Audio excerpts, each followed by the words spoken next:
एवरलीन्स जंगल में आज अजीब सी खामोशी थी। ना परिंदे चहचहा रहे थे, ना हवा में वही खुशबू थी। बनी सुबह सवेरे अपने ट्री हाउस की बालकनी पर खड़ा था। इसका दिल घबराहट से भरा हुआ था। नीचे जंगल के सब दरख्त किसी उदास गीत की तरह साकित थे। बनी ने अपने चमकते पत्तों के शाख की तरफ देखा, जहां अब 3 खजाने रखे थे। सिर्फ जदुई पत्ता, कोसे कज़ा का पत्थर और चांदनी के बाद सिलाई हुई रोशनी की कली।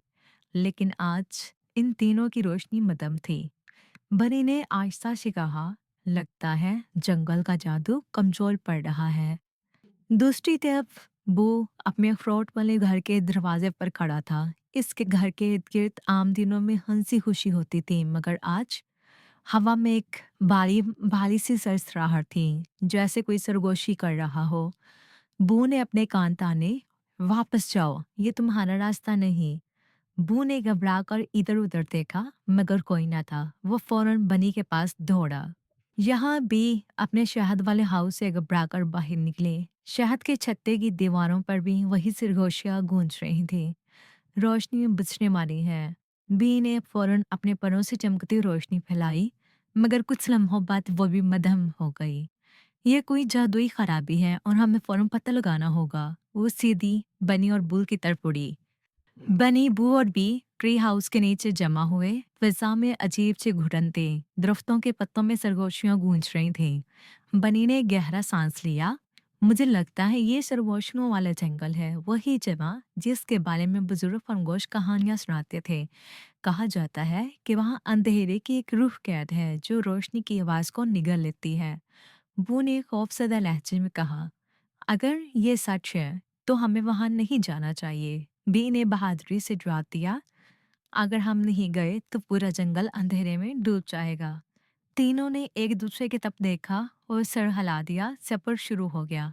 जंगल के अंदर दाखिल होते ही फिजा सर्द हो गई। दरख्तों के पत्तों पर शबनम नहीं, अंधेरा चमक रहा था। कहीं कहीं से धुंध उड़ रही थी, जिसमें आवाजें गूंजती। वापस चले जाओ, ये तुम्हारा अंजाम है। बी ने अपने परों से हल्की रोशनी फैलाई, मगर वो धुंध में तहनील हो गई। बू ने आस्था से कहा, ये आम जादू नहीं, कोई हमें रोकने की कोशिश कर रहा है। अचानक अंधेरे में से सियाल की ने बनी की तरफ लपकी। बनी ने फौरन अपने चमकते सबज पत्तों से एक चांद पत्तों की ढाल बनाई। हर पत्ता रोशनी में चमका, एक दायरा बना और अंधेरे की लहरों को रोक दिया। बी ने खुश होकर कहा, वाह बनी, तुमने तो नया जादू सीख लिया। बनी ने मुस्कुराकर कहा, हम सब बदल रहे हैं क्योंकि अब जंगल को हम फिर ज्यादा ताकत चाहिए। अंधेरे से अजीब सा साया निकला। अचानक वो एक शैडो फॉक्स था, मुकम्मल अंधेरे से बना हुआ, सिर्फ आंखों वाला। बो ने अपने बैग से एक नया जादुई अखरोट निकाला, जैसे एकोनट। इसने जोर से जमीन पर मारा और फौरन एक गूंज पैदा हुई।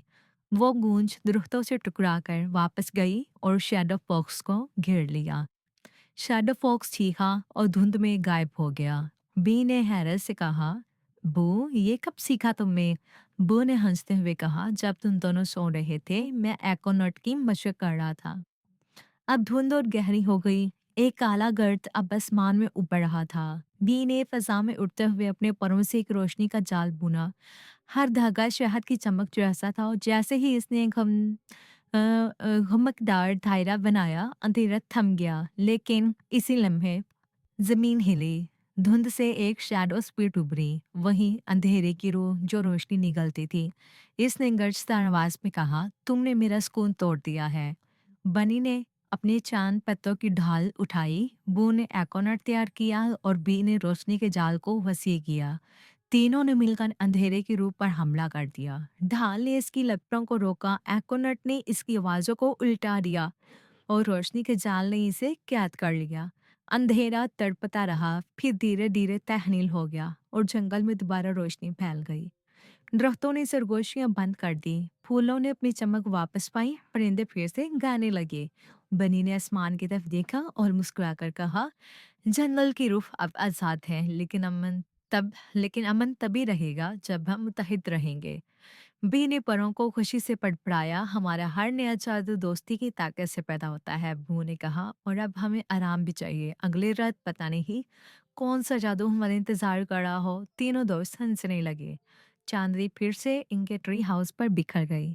सबक: दोस्ती रोशनी की वो जड़ है जो हर अंधेरे को मिटा सकती है।